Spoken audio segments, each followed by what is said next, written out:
নদিয়া জেলা পুলিশের বড়সড় সাফল্য। মুখ্যমন্ত্রী মমতা ব্যানার্জির জনসভায় ছিনতাই হয়ে যাওয়া সোনার গয়না উদ্ধার করল পুলিশ।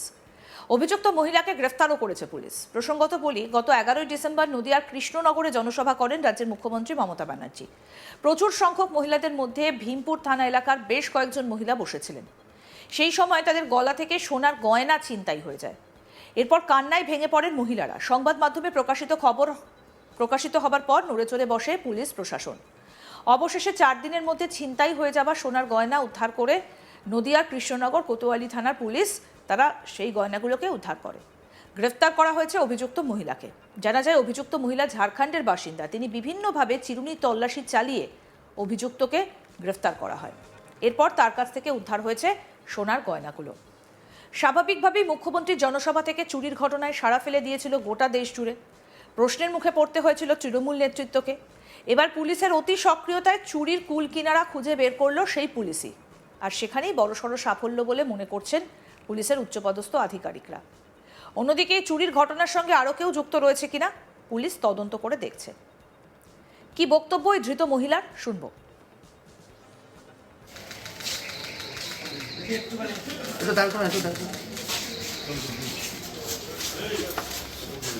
সোনা চুরি করেছিলেন?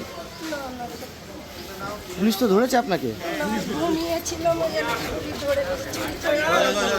কোথায় বাড়ি আপনার? এই তো ঝাড়খণ্ডে থাকি। কি নাম আপনার?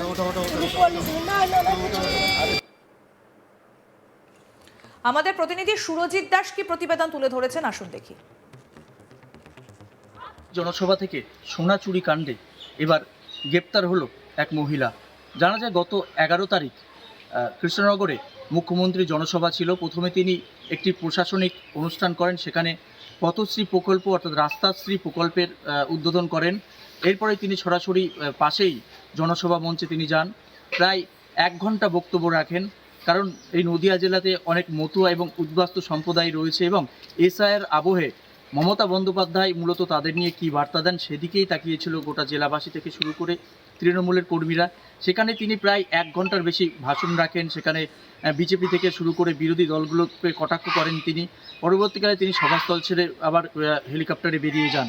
এরপরেই দেখা যায়, যখন প্রচুর তৃণমূলের কর্মীরা কৃষ্ণনগর যে গভর্নমেন্ট কলেজের মাঠে জনসভা ছিল মমতা ব্যানার্জির, সেই জনসভা থেকে শেষ হওয়ার পর যখন তারা বাড়িতে ফিরে যাচ্ছেন এবং প্রায় সভাস্থল ফাঁকা, তখনই 2-3 জন মহিলা সভামঞ্চের সামনে এসে হাউমাউ করে কাঁদতে শুরু করে এবং এর পরবর্তীকালে তাদের জিজ্ঞাসা করে যেটা জানা যায়, তাদের প্রত্যেকের কাছে সোনার চেন ছিল, কারোর কাছে সোনার বালা ছিল, সেই সবগুলোই চুরি হয়ে গেছে। অর্থাৎ তারা যখন গেট থেকে বেরোচ্ছিল, বেরোনোর পরেই যখন তারা গলায় হাত দেয়, তখন বুঝতে পারে তারা যে সোনার চেনটা পরে সভাস্থলে এসেছিল সেই সোনার চেনটা আর নেই। এরপরে তাদের প্রত্যেকের বাড়ি নদিয়ার থানার পাড়া থানার এলাকা থেকে তারা এসেছিল এবং নিম্নবিত্ত ঘরের শ্রেণীর অনেক কষ্ট করে সেই সোনার অলংকার কিনেছিল তারা, এবং সেই সোনা পরে যখন মুখ্যমন্ত্রী সভায় এসেছিল, ঠিক তখনই যখন সভা শেষ, সে সোনা তাদের উধাও হয়ে যায়। এরপরে তারা হাউমাউ করে কেঁদে ফেলে। তারা চাইছেন যে অবিলম্বে তদন্ত করে যাতে সোনার তাদের যে অলংকার হারিয়েছে সেই অলংকার যাতে ফিরে পায় তারা। পরবর্তীকালে এই ঘটনা সংবাদ মাধ্যমে প্রকাশ হতেই কিন্তু রাজনৈতিক চর্চা শুরু হয়। বিজেপি থেকে শুরু করে বিরোধী দলগুলো কটাক্ষ করতে শুরু করে যে যেখানে মঞ্চে রয়েছে চোরের রানী, সেখানে তো মঞ্চের নিচে চোরের দল থাকবেই। এবং তারা যারা এসছেন, যাদের যে সমস্ত মহিলাদের কাছ থেকে সোনা চুরি হয়েছে, বিরোধীরা তাদেরকে জানান যে এই চোরের দলে যেন আর তারা না যায়। এইভাবেই কিন্তু বিরোধীদের তরফে কটাক্ষ করতে দেখা যায়। যদিও তৃণমূলের পাল্টা দাবি ছিল, বিশাল জনসভা ছিল মুখ্যমন্ত্রীর জনসভা, সেখানে প্রচুর কর্মীর সমাগম, গোটা জেলা থেকে মুখ্যমন্ত্রীর বক্তব্য শুনতে সকলেই এসেছিল অতি আগ্রহে। তবে সেই ভিড়ের ভেতর যদি এই ঘটনা ঘটে থাকে, তবে এই দায় কিন্তু তৃণমূলের পক্ষে নেওয়া সম্ভব না। তবে পাশাপাশি তারা জানাচ্ছেন যে ঘটনায় খুবই দুঃখজনক এবং প্রশাসন যাতে তদন্ত করে যে সমস্ত মহিলা তৃণমূল কর্মীদের সোনার অলংকার হারিয়েছে সেগুলো যাতে খুঁজে বের করে সেই ব্যবস্থাই করুক প্রশাসন। তবে এই ঘটনার কিন্তু কয়েকদিন পরেই দেখা যায় যে প্রশাসন গতকালকেই একজনকে গ্রেপ্তার করে, এবং যেটা প্রশাসনের সূত্রে জানা যায় তাদের বাড়ি ঝাড়খণ্ড। তারা বেশ কয়েকজন এখানে এসেছিলেন মধুর ব্যবসা করতে, যেটা সূত্রের খবর, কিন্তু তাদেরকেই গ্রেপ্তার করা হয় এবং তাদের কাছ থেকে দেখানো হয় 3টি সোনার অলংকার অর্থাৎ সোনার মালা উদ্ধার করা হয়েছে। গতকালই তাদের উদ্ধার করে মালাগুলি উদ্ধার করে তাকে গ্রেপ্তার করে কৃষ্ণনগর মহকুমা আদালতে তোলা হয়। যদিও এই ঘটনা প্রশাসনিক এই যে প্রকাশ্যে আসতে আবারও নতুন করে তরজা শুরু হয়েছে, বিজেপির পক্ষ থেকে দাবি করা হচ্ছে যে মূলত প্রশাসনের যে মুখ পুড়েছে সেই মুখ পুড়েছে থেকে বিরত রাখতেই প্রশাসন যেন কেন প্রকারে নিজেদের সাফল্য তুলে ধরতে চাইছে। অর্থাৎ যারা এই সোনার চুরির কাণ্ডে জড়িত সেই সমস্ত চোরকে না ধরে যারা কিনা ঝাড়খণ্ড থেকে এখানে ব্যবসা করতে এসেছেন, খুব নিম্নবিত্ত ঘরের শ্রেণীর মহিলা, তাদেরকে গ্রেপ্তার করে প্রশাসন দেখাচ্ছে আদেও সেই অলংকার অরিজিনাল কিনা তার সত্যতা যাচাই করা উচিত আগেই। যদিও তৃণমূলের দাবি যে এই সোনা চুরি এই যে উদ্ধার এটা জেলা প্রশাসনের সাফল্য, তার কারণ ঘটনা দুদিন পরেই এই সোনা উদ্ধার পুলিশ কিন্তু অনেকটা তদন্ত করেছে। কার্যত পুরো কৃষ্ণনগর জেলা পুলিশ তদন্তে নেমেছিল, নেমে এই যে তদন্তের সাফল্য এই সাফল্য কিন্তু পুলিশকে দিতে চাইছে তারা। উল্লেখ্য 11ই ডিসেম্বর নদিয়ার কৃষ্ণনগর গভর্নমেন্ট কলেজের মাঠে মুখ্যমন্ত্রীর জনসভা ছিল। প্রথমে তিনি পথশ্রী প্রকল্পের উদ্বোধন করেন, এরপর সরাসরি জনসভার মঞ্চে উপস্থিত হন। সেখানে প্রায় 1 ঘন্টার উপরে বক্তব্য রাখেন তিনি।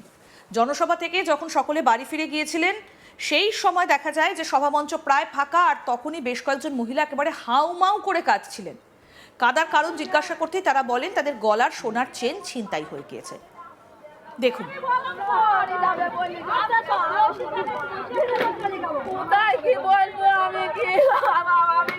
এদিকে আসেন, এদিকে আসেন, এদিকে আসেন, এদিকে আসেন, কি হয়েছে বলেন একটু আমাদের।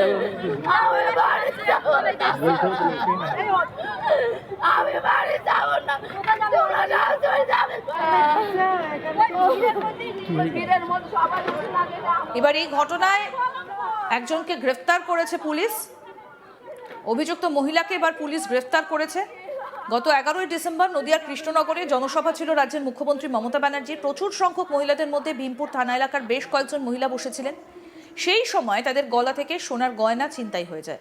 এরপর কান্নায় ভেঙে পড়েন মহিলারা এবং সংবাদ মাধ্যমে প্রকাশিত খবর অনুযায়ী নড়ে চড়ে বসে পুলিশ প্রশাসন। অবশেষে 4 দিনের মধ্যে ছিনতাই হয়ে যাওয়া সোনার গয়না উদ্ধার করেছে নদিয়ার কৃষ্ণনগর কোতোয়ালি থানার পুলিশ।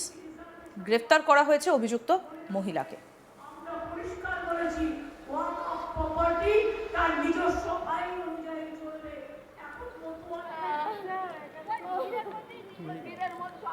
অভিযুক্ত ওই মহিলা ঝাড়খণ্ডের বাসিন্দা এবং বিভিন্নভাবে চিরুনি তল্লাশি চালিয়ে অভিযুক্তকে গ্রেফতার করা হয়েছে। তার কাছ থেকে উদ্ধার করা হয়েছে সোনার চেনগুলো। স্বাভাবিকভাবেই মুখ্যমন্ত্রী জনসভা থেকে চুরির ঘটনায় সাড়া ফেলে দিয়েছিল গোটা দেশ জুড়ে। প্রশ্নের মুখে পড়তে হয়েছিল তৃণমূল নেতৃত্বকে। এবার পুলিশের অতি সক্রিয়তায় চুরির কুল কিনারা খুঁজে বের করল পুলিশ। কি নাম আপনার? আরও আপডেট পেতে দেখতে থাকুন আজ তাক বাংলা। সাবস্ক্রাইব করুন, নোটিফিকেশন পেতে বেল বাটন অপশন প্রেস করুন।